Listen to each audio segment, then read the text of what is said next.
está todo en el altar.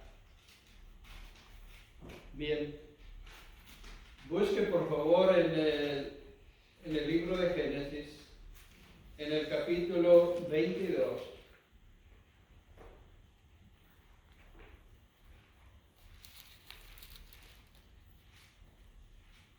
Ahí vamos en ese mismo libro, en ese mismo capítulo, vamos a tener dos porciones para leer. Y recuerda el título, ¿está tu todo en el altar? Génesis capítulo 22, versículos 1 al 3 será la primera porción. Pienso que ya lo encontraron. Y dice así: Aconteció después de estas cosas que probó Dios a Abraham y le dijo: Abraham, y él respondió: heme aquí. Y dijo: toma ahora tu hijo, tu único Isaac, a quien amas, y vete a tierra de Moriah, y ofrécelo allí en holocausto sobre uno de los montes que yo te diré. Y Abraham se levantó muy de mañana, y enalbardó su asno, y tomó consigo 2 siervos suyos, y a Isaac su hijo, y cortó leña para el holocausto, y se levantó, y fue al lugar que Dios le dijo. Vamos a considerar lo que aquí dice y lo que todo esto implica para una persona hacer lo que aquí dice. Primero tome en consideración en la hoja que le dieron, hay en la parte de arriba, aunque la copia no salió tan bien como debiera, pero es una pequeña figurita y bajo esa figura está esa pregunta: ¿está tu todo o has puesto tu todo en el altar? Y la figura, aunque no se nota claramente, desafortunadamente la copia no salió tan bien como que quisiera, pero es un pequeño altar con leña, y la figurita que está ahí, que en este caso es de un niño, tiene un pequeño cordero.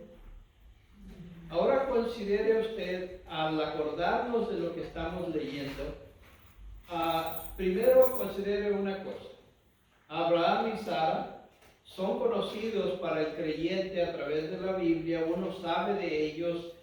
Sabemos, por ejemplo, que Abraham es el padre de la fe porque creyó a Dios cuando no había razón para creer y le fue contado por justicia.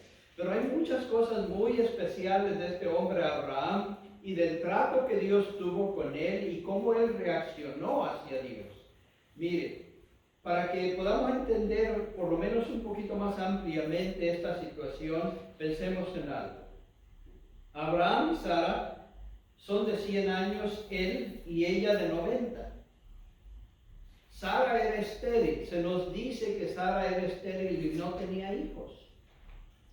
Pero Dios le había prometido 25 años atrás a Abraham que iban a tener un hijo. Y él lo creyó, aunque no sabía cómo eso iba a suceder. Sara era estéril. Abraham lo sabía, Sara lo sabía, y Sara sufría por esa causa. Ahora, pasan los años y ni Abraham ni Sara ven suceder esto. Y saben ustedes que es bien difícil cuando uno trae una petición delante de Dios y aquella petición es extremadamente importante para uno y quizás no vea la solución rápido, tiende uno a desesperarse. Y eso, Abraham y Sara no fueron la excepción. No puedo narrar de todo, pero para recordarle un poco, Sara en desesperación trae a una de sus siervas y hace que se una a Abraham y de ahí nace un hijo, pero eso no era lo que Dios les había dicho. Ahora considere, este hombre y esta mujer están llegando a una edad muy avanzada. Él tiene ya 100 años y la señora tiene 90.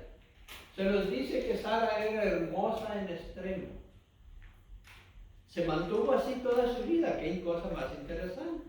Pero era una mujer hermosa. Se nos narra de diferentes maneras cómo era ella. Pero consideremos el aspecto de la edad.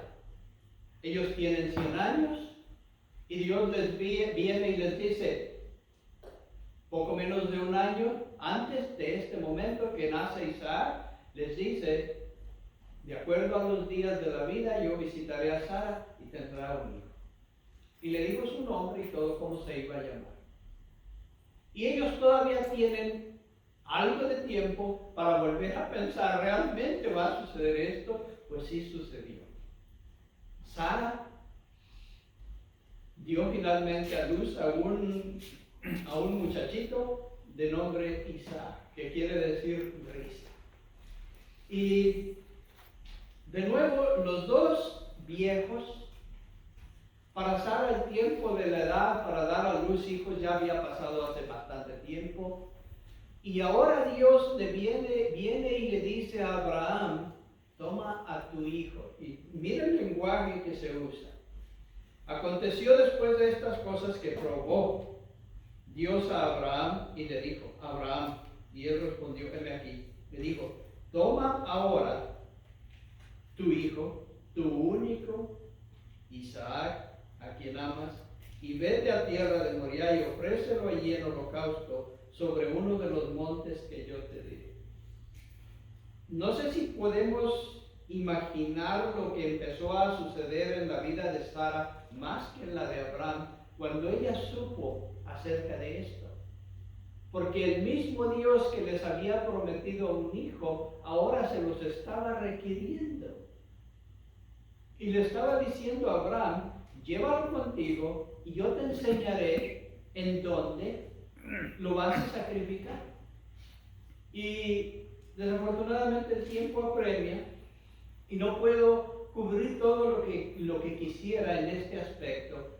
Pero Abraham, en fe, dice que preparó su asno, un burro, hizo los preparativos necesarios y muy temprano, el siguiente día por la mañana, porque Dios le dijo, ahora.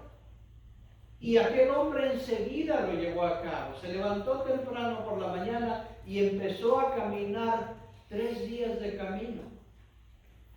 Hasta que a lo lejos vio el monte donde Dios le indicó de alguna manera que ahí iba a ser este sacrificio.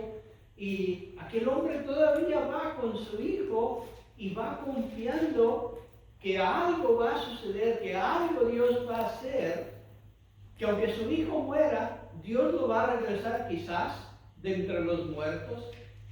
Abraham pensaba diferentes cosas, pero dése cuenta de una cosa, es su único hijo, y tal como Dios se lo recalca, dice, tu único, Isaac, al que tú amas. Y ciertamente era el único. Y ya no iban a tener otro, desde luego. Podía suceder, pero ya no iban a tener otro. Y ahora la promesa estaba a punto de, pues por así decirlo, de desaparecer, porque se le estaba requiriendo a ese hijo. Con todo, este hombre camina en esa dirección y va hasta la cercanía de este monte y manda a los que habían ido con él que se queden ahí, y él y su hijo continúan. Finalmente llegan al lugar. Y le anticipo una cosa. Aquí menciona a Moriah, la tierra de Moriah. Y para que ustedes recuerden, para el tiempo futuro y los días venideros, se habla mucho de estas cosas, esa tierra es donde está establecida Jerusalén. Y sepa usted que el preciso lugar donde Abraham le fue ordenado sacrificar a su hijo Isaac fue exactamente el mismo lugar donde el Señor Jesús fue puesto en una cruz. Y eso es extremadamente importante.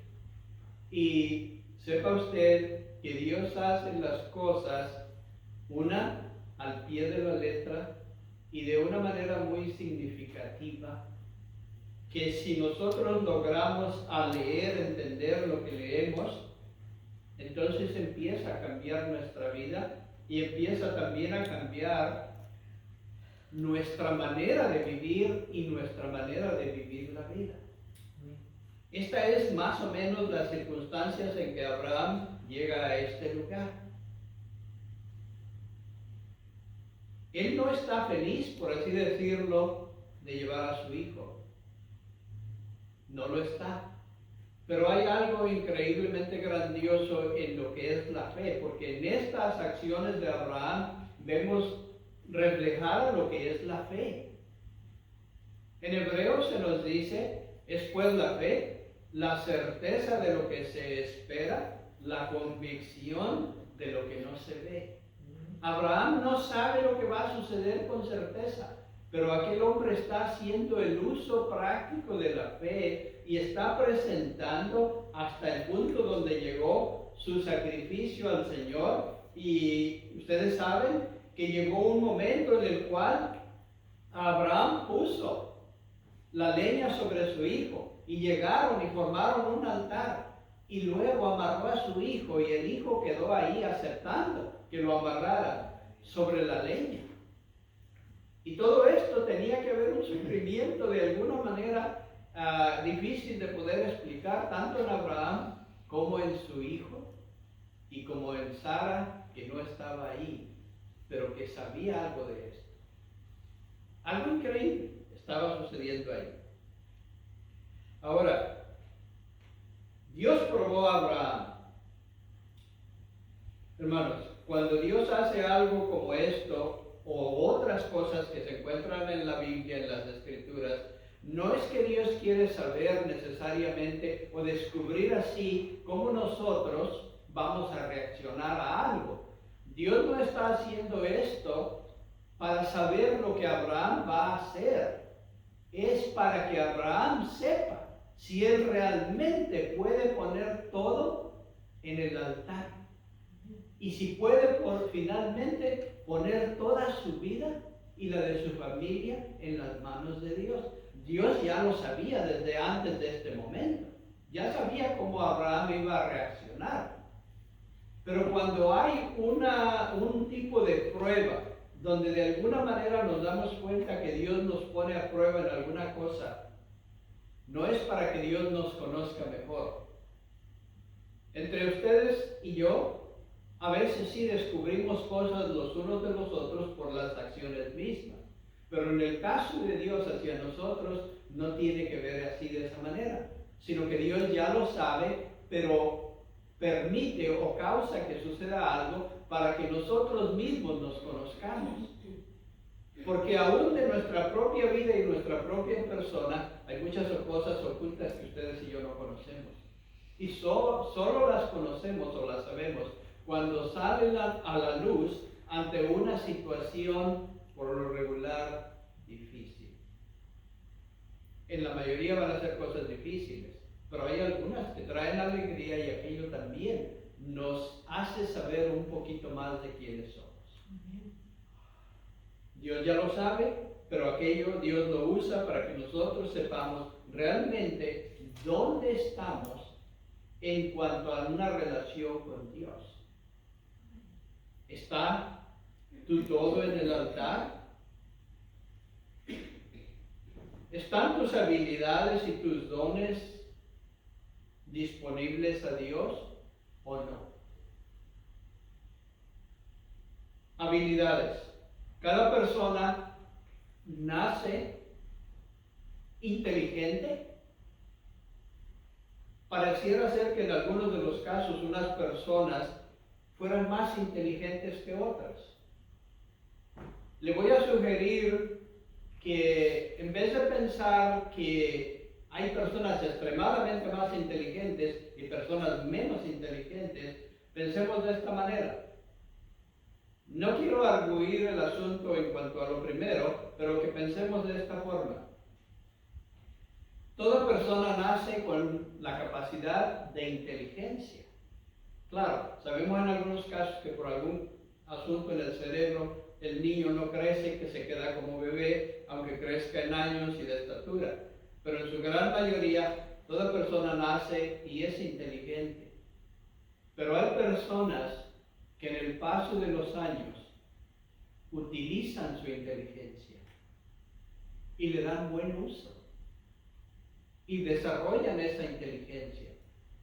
Luego, hay muchas personas que desarrollan un nivel más bajo de inteligencia, porque van a estar tan ocupados en tantas cosas que realmente no les interesa, no es que no puedan, no les interesa mejorar aquello. Y no me refiero a estudios, eso tiene que ver en parte, sí, pero nosotros mismos nos apagamos a nosotros mismos por no desarrollar aquella habilidad que ya Dios nos dio. Cada uno de los que estamos aquí es hábil para algo. Y el que está a su lado, el que está enfrente o el que está atrás de usted, no puede hacer lo mismo que usted.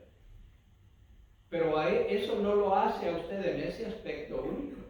Para que alguno de nosotros diga, oh, pues yo sí puedo hacer esto y el que está atrás no, el que está al lado no. No. La cosa es que valoremos aquello como una habilidad que Dios nos ha dado para que la pongamos en buen uso. Cuando la persona viene a Cristo Jesús como Señor y Salvador, empieza a poner aquello que Dios mismo le ha dado, aquello que Dios mismo nos ha dado, las habilidades, para buen uso. Si puedo usar un ejemplo en respecto de algunos de ustedes, el hermano canta y dirige los cantos, está utilizando una habilidad que él tiene y le está dando un buen uso. Entonces, de nuevo, ¿están tus habilidades disponibles a Dios? Piénsalo. Y luego añadí dones. Las habilidades por lo regular tienen que ver con aquellas cosas que usted y yo somos capaces de hacer con la inteligencia que ya tenemos o hemos desarrollado. Hemos desarrollado ciertas habilidades. Y todo tiene un uso práctico. Y también puede ser usado para las cosas de Dios. Pero dones es algo diferente y que específicamente Dios se lo dio ya para que lo use en relación a su vida cristiana, en relación a su relación con Dios. Aquellos dones son algo que ya por fuerza usted los tiene que presentar delante del Señor, porque usted es una persona que Dios quiere que haga cierta cosa. Y nunca nos vanagloriemos pensando, pues a mí me dio Dios esto y por eso yo soy esto o lo otro. No, Dios lo hace para que ustedes y yo desarrollemos aquello y lo pongamos a los pies del Señor y que sea para su honra y para su gloria, no para la nuestra. Para que alguien diga algo bueno de nosotros. Qué bueno que alguien diga algo bueno de nosotros, está bien. Pero entendamos que lo que el Señor nos da no es para gloria propia. Es para darle honra y gloria al Señor. Entonces de nuevo pregunto, ¿está tu todo en el altar? ¿Están tus habilidades y tus dones disponibles al Señor? Esto va más allá, incluidas las dos cosas, habilidades y dones. ¿Está todo quien eres tú? ¿Quién eres tú está en el altar de Dios? La parte física, la parte espiritual, ¿está todo ello en el altar de Dios? Probablemente en la gran mayoría de los casos, cada uno de nosotros fallamos en ese aspecto, porque retenemos mucho de lo que somos desde que venimos al Señor para salvación. Retenemos mucho de quiénes somos y lo usamos, sí, pero solamente lo usamos para nosotros mismos. La pregunta y el asunto es que a partir de ahora, de alguna manera, razonemos cuidadosamente y pongamos todo nuestro ser, nuestras habilidades, los dones que el Señor nos ha dado, a los pies del Señor. Este mundo, en el mundo que vivimos actualmente, ustedes habrán dado cuenta que no es un mundo que está buscando a Dios. Es un mundo que se está apartando de Dios cada día a pasos agigantados, de manera que es alarmante lo que vemos. Esto ya sucedió antes, pero aquellos en el tiempo en que sucedió, había tiempo adelante. Esta generación que estamos viviendo ya no tiene tiempo. Vamos rumbo a un punto final. No sabemos cuándo, pero hacia allá vamos. Aquellos en los días de Noé, había tiempo, porque todavía iban a pasar otros 5,000 años y tantos, no sabemos cuánto más se extiende el tiempo, y tenían tiempo y murieron y desaparecieron, y los que se perdieron, y los que fueron salvos, fueron salvos. Pero ahora el mundo actual está llegando a una línea donde ya el tiempo ya no hay más. Entonces, ustedes y yo como creyentes tenemos que reafirmar nuestra relación con Dios de una manera real y verdadera. Que no lo que resta de este año, según Dios nos lo permite, el año 2024, que no sea como los años pasados. Que haga el Señor algo nuevo en nosotros, pero Dios no va a hacer nada nuevo en nosotros que ustedes y yo no queramos. Dios lo puede hacer, es decir, Dios puede hacer todo lo que Él quiera con ustedes y conmigo, pero curiosamente nos da a escoger. El que se haga la voluntad de Dios en su vida y en la mía es lo mejor que nos puede suceder. Vaya a los versículos 22, capítulo 22, versículos 9 hasta el 12.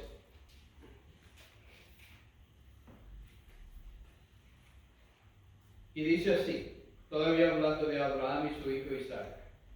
Y cuando llegaron al lugar que Dios le había dicho, edificó allí Abraham un altar y compuso la leña y ató a Isaac su hijo y lo puso en el altar sobre la leña. Y extendió Abraham su mano y tomó el cuchillo para degollar a su hijo. Tome nota de lo que estamos leyendo. Entonces el ángel de Jehová le dio voces desde el cielo y dijo, Abraham, Abraham. Y él respondió, heme aquí. Qué bonita manera de responder al Señor, heme aquí. Y dijo, no extiendas tu mano sobre el muchacho, ni le hagas nada, porque ya conozco que temes a Dios, por cuanto no me rehusaste tu hijo, tu único. Es decir, Dios está diciéndole a Abraham, ahora tú sabes hasta dónde llega tu fe. No rehusaste lo que tiene más sentido para tu vida, lo que amas tanto, un hijo que estuviste esperando por 100 años, considerando toda la etapa de la vida de Abraham, y ahora no me lo rehusaste. Ahora la vida de Abraham, desde luego que va a cambiar, va a cambiar de una manera mejor. Porque cuando uno descubre sus propias reacciones en relación a Dios, la vida de uno mejora un poco. Porque se da cuenta, de sus propios errores, o se da cuenta de la alegría que le causa buscar obedecer al Señor, en vez de a alguien más o a algo más, a una cultura, envolvernos tanto en la cultura que hoy nos rodea. Para mí no hay manera de saber con certeza total si nosotros estamos peor, es decir, hablando en la generación total de la humanidad actual que está con vida, estamos peor que aquellos que vivieron en los días de Noé antes del diluvio, o estamos mejor, no lo sé. Pero en cualquiera de los casos, lo que vemos en derredor nuestro es alarmante. ore usted por su familia, por sus hijos, por sus hijas, quien tenga de familia, porque no es ningún secreto que vamos rápidamente en una dirección equivocada. ¿Cómo es que una generación completa se desvía y toma camino equivocado aún cuando le va a hacer daño y medio lo sabe, pero de todas maneras continúa adelante? Cuando se niega en el pensar de aquella persona la realidad de Dios, cuando se rechaza todo lo que se llama Dios, el hombre queda expuesto a reacciones similares a las de los animales. Nosotros no somos animales. Oía una persona hace días que decía que al fin y al cabo todos somos animales. No, Dios creó animales y Dios creó seres humanos. Y nosotros tenemos un razonamiento mayor que el de los animales, desde luego. Pero a veces, desafortunadamente, hoy actuamos, hablando en general, actuamos como animales, sin aprovechar aquello que Dios puso, que marca una diferencia grande entre el animal y el ser humano. De pronto no lo usamos. Y aquello nos hace daño, pero con todo y eso, todavía proseguimos adelante. Yo recuerdo, yo tengo aquí desde el año 1974, que por primer día llegué aquí a los Estados Unidos. Y por la gracia de Dios entré ya con los papeles arreglados desde México. Pero pasaron desde luego muchos años. Después, en el paso de los días, pues Dios me encontró y empezó a cambiar mi vida. Y digo que empezó a cambiar mi vida porque todavía falta. No soy quien debiera ser, ni todo lo que debiera hacer y hacer lo he hecho, pero en la Biblia se nos dice que aquel que comenzó la buena obra en nosotros la terminará hasta el día de Jesucristo. En años recientes, sí, será por la edad quizás, me doy cuenta de eso de una manera más clara. También me doy cuenta de mis propios errores. Y curioso, los errores que cometí en el pasado, los pecados que cometí en el pasado, yo no puedo volver atrás y arreglarlos ya. Qué bueno que el Señor me perdonó. Pero ya no puedo enderezar lo que hice yo mismo chueco. Pero de aquí en adelante sí puedo hacer algo. Desde este momento en que estoy viviendo y usted está viviendo, de aquí en adelante, con lo que reste que no está bien, sí podemos hacer algo. No nos quedemos estancados en la misma posición que estamos en este momento. Procuremos esa libertad que el Señor da, que nos libera de muchas cosas que son una carga sobre nosotros. El pecado siempre es una carga. El pecado siempre ciega a la persona. Por eso vemos una generación ciega, que no sabe en qué dirección va. Cae al hoyo y sale golpeado y maltratado, pero de todas maneras sigue igual. Terrible cosa es la que está pasando ahora en el mundo. Pero eso solo refleja una generación sin Dios, y sin Cristo y sin esperanza en el mundo. Por eso está la situación como está. Ustedes y yo, por lo menos yo, antes de que el Señor me encontrara, antes de que hubiera una oportunidad de salvación para mí, yo probablemente iba en la misma dirección de la que digo hoy que muchos van. Iba en la misma dirección. Quizás no hacía exactamente lo mismo, pero iba en la misma dirección. Busque por favor Éxodo. Esta parte primera que hablamos tiene que ver con la primera figurita que estaba ahí. La siguiente tiene que ver con la otra figurita, que se ve con 3 corderos pequeños. Éxodo capítulo 12.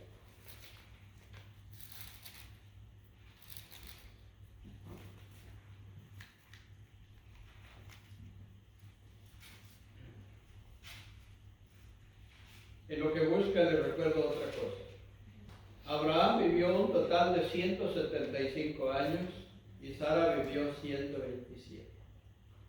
Aquellos en aquel tiempo vivían más que nosotros y ellos ya fueran de los últimos que vivieron muchos años. Después de ahí, pues, desde antes de ahí el número se fue reduciendo en extremo hasta que hoy, pues, solo alguno que otro le llega a los 100, 115 aún, pero la mayoría ya no llegamos a esas épocas, ¿verdad? Ya no llegamos a esa etapa de la vida, de esa cantidad de años.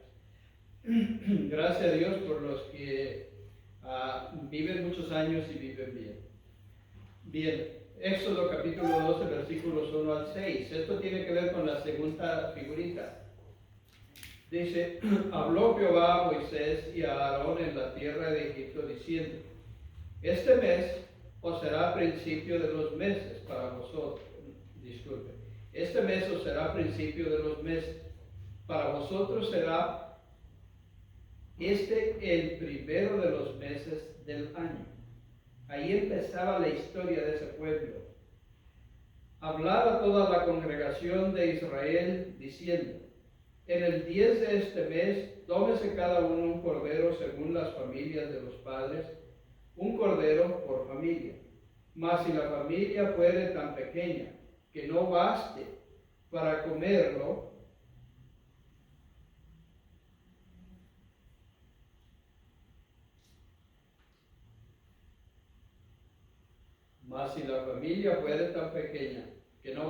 para comer el cordero, entonces él y su vecino inmediato a su casa tomarán uno según el número de las personas, conforme al comer de cada hombre, haréis la cuenta sobre el cordero.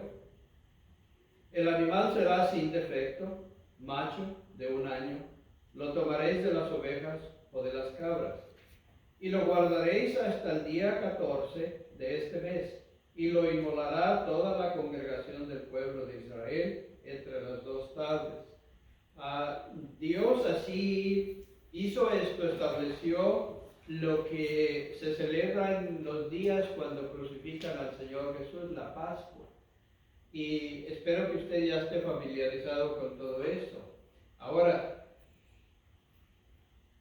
lo que Dios le dijo a Moisés que hicieran y cómo lo hicieran, habían de traer pues este animalito y tenerlo con ellos por 4 días en casa. Lo habían de traer del campo de donde este animalito estuviese y tendrían que tenerlo dentro de casa desde el día 10 del primer mes del primer año hasta el día 14. Ahora, hay varias razones por lo cual esto sucede de esta manera, pero cuando alguien se apega a un animalito, no lo quiere sacrificar. En años pasados, yo recuerdo que por el rancho donde yo crecí,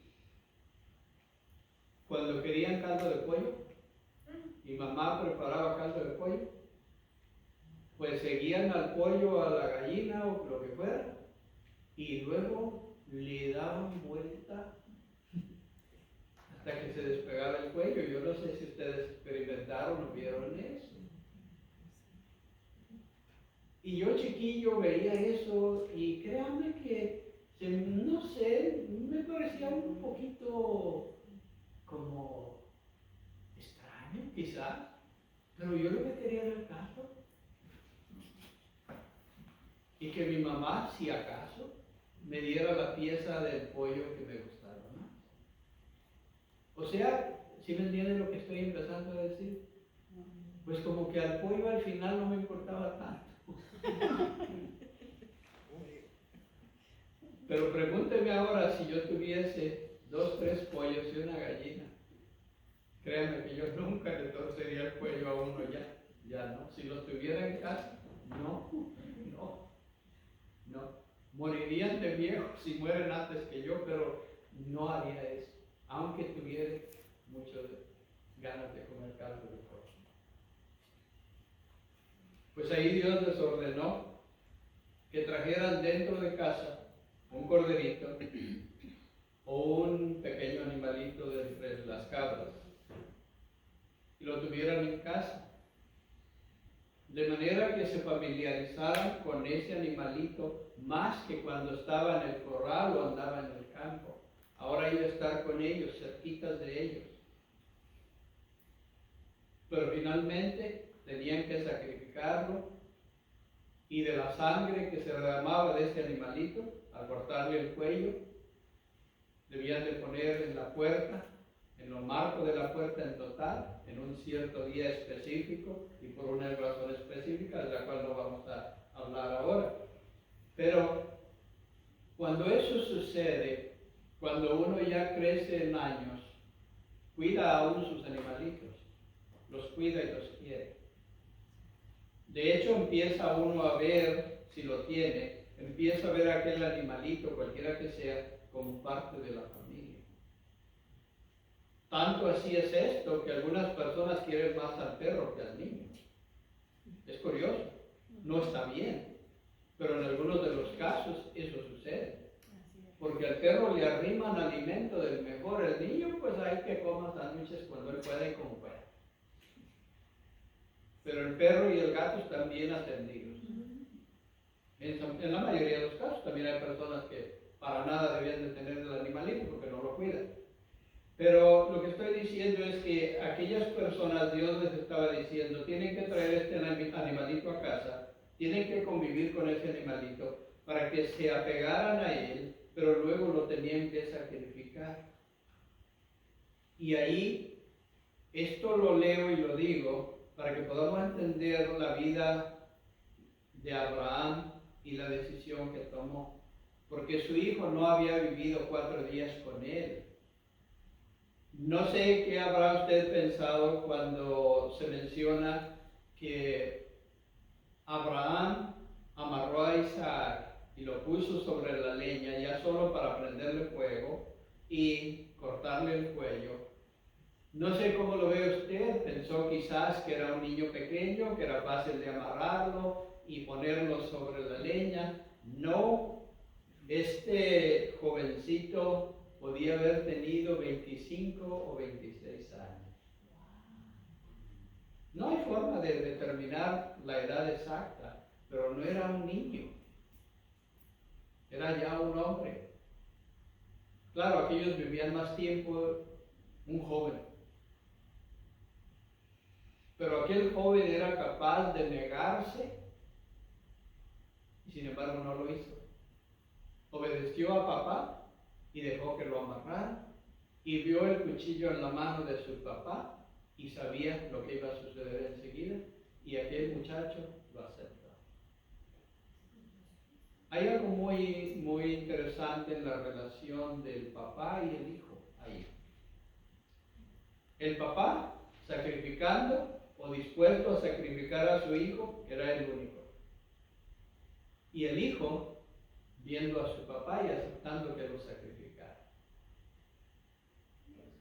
Algo grandioso está sucediendo ahí, pero que Dios nos tornó en una bendición increíble para mucha gente. Bien, prosigo por el tiempo y ya no sé a qué están acostumbrados exactamente de tiempo, pero si eran las 12 ya me pasé con 10. Vaya por favor al Evangelio de Mateo. En el capítulo 6, disculpe. Mateo 6.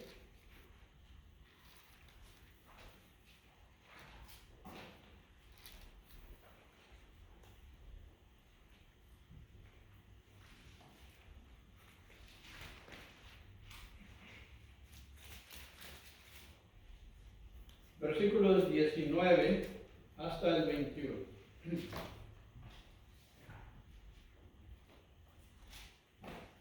Todavía recuerdo a ustedes el título. ¿Está tú todo en el altar de Dios? Y leo pues en el Evangelio de San Mateo, capítulo 6, versículos 19 al 21. Y es el Señor Jesús hablando, y dice así: no os hagáis tesoros en la tierra, donde la polilla y el orín corrompen, y donde ladrones minan y hurtan, sino haceos tesoros en el cielo, donde ni la polilla ni el orín corrompen, y donde ladrones no minan ni hurtan, porque donde esté vuestro tesoro, allí estará también vuestro corazón. Entonces ustedes y yo tenemos que identificar de una manera real nuestra vida en relación con Dios, nuestra relación con Dios, y examinarnos a nosotros mismos y ver en qué está nuestro corazón. Porque en aquello que pongamos mucho esfuerzo y que nuestra vida esté allí, allí está nuestro corazón. Es decir, todo nuestro ser se enfoca en algo que puede ser bueno, pero en realidad ahí está nuestro corazón.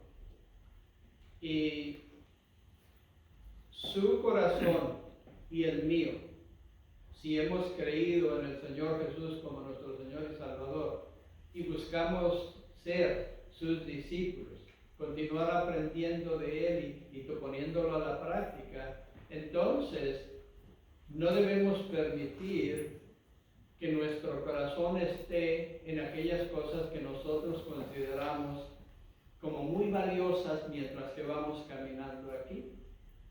Mi tesoro puede estar en la casa que uno tiene, gracias a Dios que hay una casa donde vivir.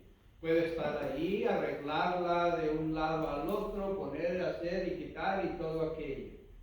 Ahí puede ser uno de nuestros tesoros. Y podría mencionar varias otras cosas, pero el Señor Jesús es una manera de advertencia. No os hagáis tesoros aquí en la tierra, porque la verdad es que todo lo que hay aquí, lo que ustedes y yo tengamos, todo lo que el Señor nos permita tener, aquí se queda. En el momento en que ya no vivamos, aquí se queda. Y no nos podemos llevar absolutamente nada. La única cosa que se encuentra bíblicamente correcta en lo que la persona creyente se lleva es su salvación, es lo que vivió acá en relación con Dios. Eso se va con él y nunca lo pierde. Hay más que eso, pero eso no se queda aquí. Pero en cuanto a todo lo demás, dése cuenta. Y si puede todavía aún estar a tiempo, dése cuenta y no ponga todo su interés en aquellas cosas, porque la realidad es que donde esté nuestro tesoro, ahí también está nuestro corazón. Así es. Les narro tan rápido como pueda una pequeña historia real. Viviendo en un lugar, no sé qué tantos de ustedes conocen la palabra vecindad. ¿Sí saben lo que quiere decir eso? Es un lugar donde las personas entran por la misma puerta, pero no viven en el mismo lugar. Adentro hay varias casas o tipo apartamento, qué sé yo, algo así. Me tocó vivir en uno de esos lugares. Mi mamá era la única que estaba ahí en ese tiempo. No vivimos por mucho tiempo ahí, pero al lado, el lugar de dormir estaba arriba y abajo de ese lugar de dormir de nosotros estaba un cuarto solo abajo, y ahí vivía una persona que era limosnero, que pedía limosna ahí en el pueblo, ese pueblo, en el estado de Jalisco, en México. Y un día me dice, muchacho, ven. Él andaba con bastón. Yo tenía en ese tiempo como unos 10 años. Y me llevó para adentro a su cuarto y me puso a ayudarle a poner en orden muchos botes que él tenía, como esos de lámina donde venden el maíz para pozole o menudo. Yo creo que eso probablemente las ayude a identificarlo. Tenía muchos botes de esos, todos llenos de monedas, y los quería poner en orden. Los que tenían pesos en un tal lugar, luego los que tenían 20 centavos, 50 centavos, monedas que se usaron en ese tiempo en México, en tal lugar. y estaban debajo del catre donde él dormía. Así es que yo se los acomodé como él me dijo, y creí que no me dio ni un centavo el hombre. Y pues moví el catre y él observándome, y debajo de su colchón tenía pacas de billetes. Acomodaditas debajo todo el colchón, estaba sentado sobre billetes. No sé si eran, de qué era el valor de cada billete, no lo sé la verdad, pero eran puros billetes. Murió rápidamente el hombre después de esos días, y yo nada más oí, recuerdo que se murió. Entonces yo bajé y en la puerta tenía solo un lacito amarrado, no tenía candado. Así es que abro la puerta y veo, ya no había nada. Ni catre siquiera. Alguien había vendido, él tenía hijos. Yo nunca vi uno de los hijos ahí, que yo recuerdo. Pero sí sabían, yo creo, de ese dinero, yo creo. Porque enseguida que murió, limpiaron todo aquello y ya no quedó nada. Alguien se quedó con él. El punto de esto que les narro es el hecho de que ese hombre vivió pidiendo limosna, comía de gratis porque la gente que lo conocía le daba la comida en el mercado del pueblo. Él comía gratis. Y él estaba de rodillas continuamente con un sombrero enfrente de él y ahí caían las monedas, y vivió no sé cuántos años habrá vivido de esa manera, pero el día que se murió, él siguió con su misma vida. Murió teniendo mucho, pero como que no tenía nada. Dudo mucho que él se haya tomado un café o haya comido algo pagándolo con su propio dinero. Y con esto digo, a la verdad, hermanos, donde esté vuestro tesoro, ahí está tu corazón. Y de nuevo, claro está que de aquí no nos vamos a llevar nada. Por ahí se oyen historias que divierten, pero que ilustran la realidad de estos asuntos. El esposo le dijo a la esposa, si muero, todo lo mío me lo tienes que poner en todo el dinero que tenemos en el banco, todo lo que es de valor me lo tienes que poner en el ataúd. Y hizo que la esposa le prometiera que eso iba a hacer ella. Pero la mujer, pues, digamos que era pensante, y ya que murió, dijo, tanto tenemos, tanto dinero, tantos valores y todo esto tiene un valor específico. Hizo un cheque y se lo puso en el ataúd. Nunca lo pudo cambiar. Bien. Para terminar, hermanos, ciertamente considerémonos a nosotros mismos, examinémonos y miremos dónde está nuestro tesoro. Porque donde esté nuestro tesoro, ahí está nuestro corazón. Que nuestro corazón mejor esté cercano de Dios, apegado a las cosas de Dios y con un interés más genuino cada día de apegarnos más a nuestro Dios y menos al mundo que nos rodea y a las cosas que nos atraen, porque a todo mundo hay algo que nos atrae. Vamos a ponernos de pie, vamos a orar y nos despedimos, y les agradezco y me alegro de haber estado aquí en esta mañana. Oramos. Señor y Dios, creador de los cielos y de la tierra, damos gracias por su misericordia para con nosotros. Damos gracias, Señor, porque aquí en los Estados Unidos, Señor, pues se oye de personas pobres, pero la realidad, Señor, es que aquí somos ricos. Aquí somos ricos en la gran mayoría de los casos, y le agradecemos, Señor, por ello. Usted es quien nos da una casa donde vivir. Pero además de ello, Señor, y más valioso que eso, es que nos da la salud y la oportunidad de haber estado aquí en el templo. Le damos gracias por ello. Ahora, Señor, vemos lo que hay en derredor nuestro y es incierto. No sabemos qué va a venir el día de mañana. Pero usted tiene tanto nuestras vidas como el futuro en sus manos. Y si yo no lo sé, usted sí lo sabe. Y rogamos, Señor, que ustedes tomen nuestras vidas a su cuidado, bajo su cuidado. Y dirija, Señor, nuestros pensamientos, nuestros hechos de tal manera, Señor, que nuestro tesoro no esté en las cosas que son temporales, sino en las cosas de Dios. Ayúdenos como iglesia a ser ese ejemplo vivo a los ojos de los demás, porque sin lugar a dudas, alrededor nuestro, aquí mismo en el vecindario, hay personas que quizás observan a los pocos que llegan o que llegamos ahora aquí a este templo y no saben más de ello. Le rogamos por la salvación de los vecinos que están en derredor. Rogamos por el bienestar, tanto espiritual, físico, emocional de nuestros hijos, nuestras hijas, nuestros familiares. Rogamos por la salvación de sus almas. Le damos gracias por todo. Bendecimos, Señor santo y bendito nombre. Le damos honra y gloria. Rogamos, Señor, todas estas cosas en el nombre del Señor Jesús, nuestro Salvador. Los hermanos, que el Señor les bendiga, que pasen muy buen día y muy buena semana.